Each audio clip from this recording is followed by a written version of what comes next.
And good morning. This is Natalie with Discover Real Estate, and this is a cancer update. Yesterday was 1 week since I had the mastectomy. I went to the hospital yesterday for a follow-up appointment.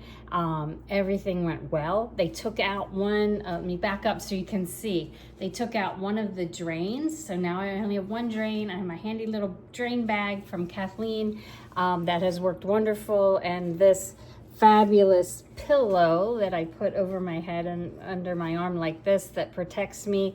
Riding in the car, you know, the protection from the seat belt. I had a small pillow between my chest and the seat belt and one under my arm, and so it's like I travel with a big entourage.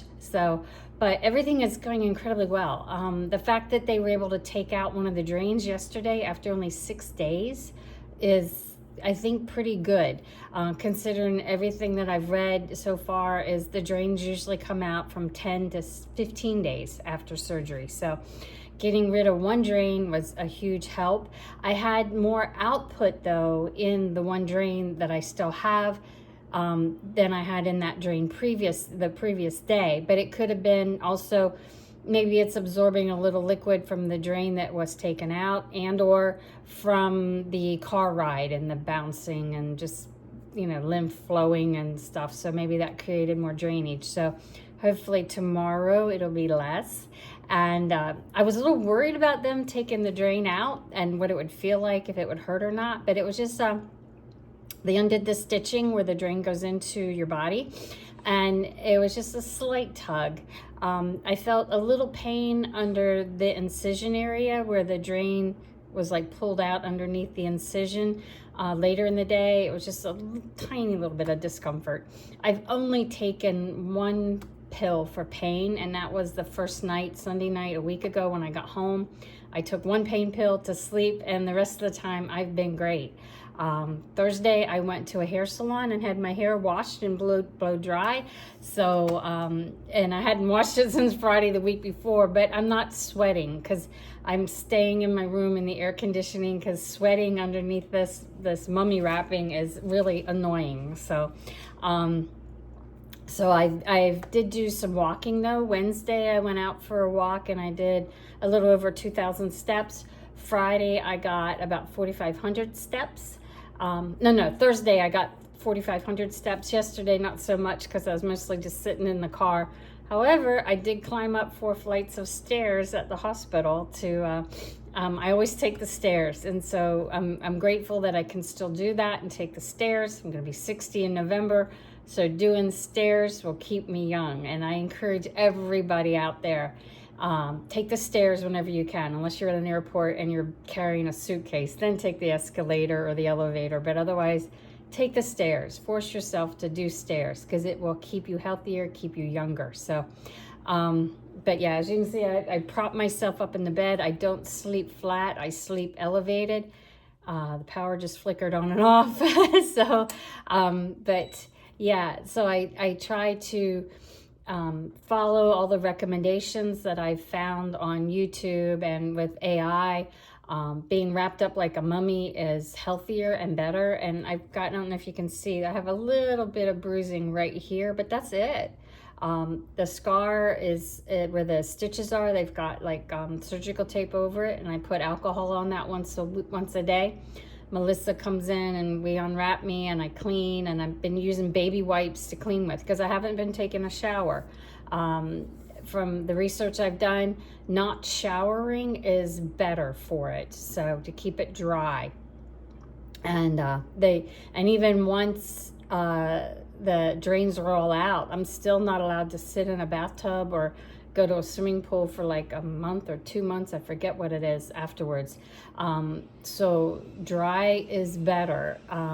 And so not showering, not getting that wet is a better idea. Sometimes I get a little itchy, and thankfully I can still reach behind me. My range of motion is good. I've been doing my exercises, so but I'm not allowed to go above my shoulder height yet. So that's why I went to get to the hair salon to get my hair done. Also, like Melissa could have easily washed my hair for me, but I would have had to bend over my tub and use the shower wand, and just bending over isn't doesn't feel real good. So it was easier to go to the hair salon where you lean back. So that worked better for me, leaning back at the salon.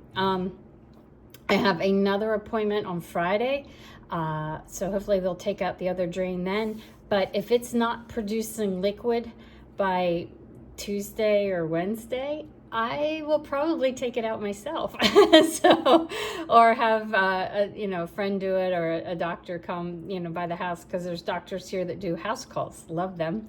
And get the drain taken out by them, because the sooner I get this drain out, you get rid of this little pink baggie, and it just makes life a lot better. So but yeah, I've taken my own stitches out before. Growing up on a farm, you get hurt.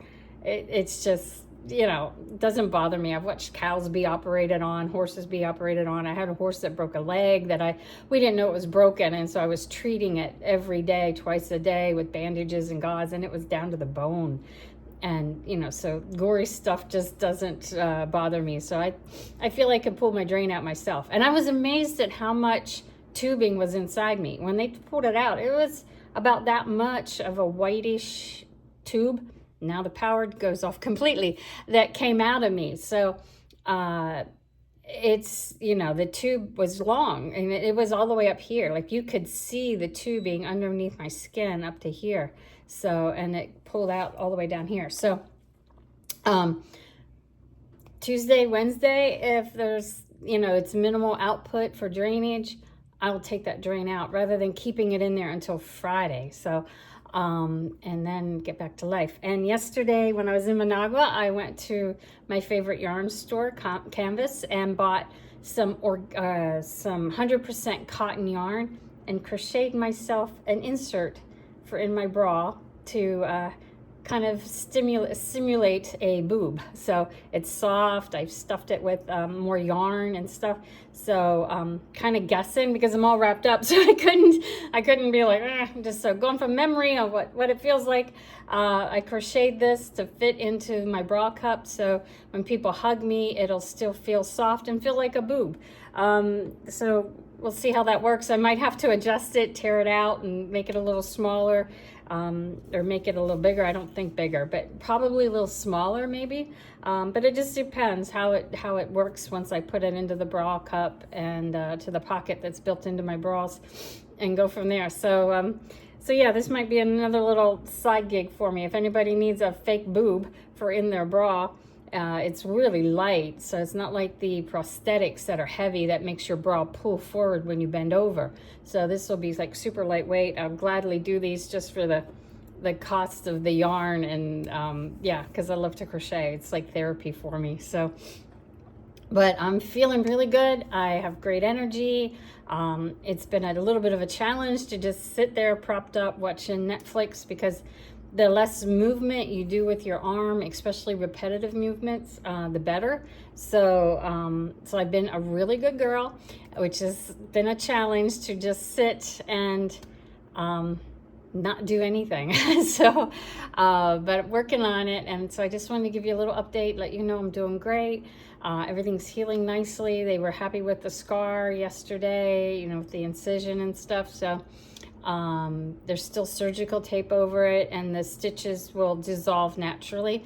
So just that'll dissolve as I heal and time goes by. So yeah, so I'll give you another update when I take out the other drain, or I go back to the hospital on Friday and they take it out. So but everything's great. Thanks for all your love and support and all your prayers. I really appreciate it.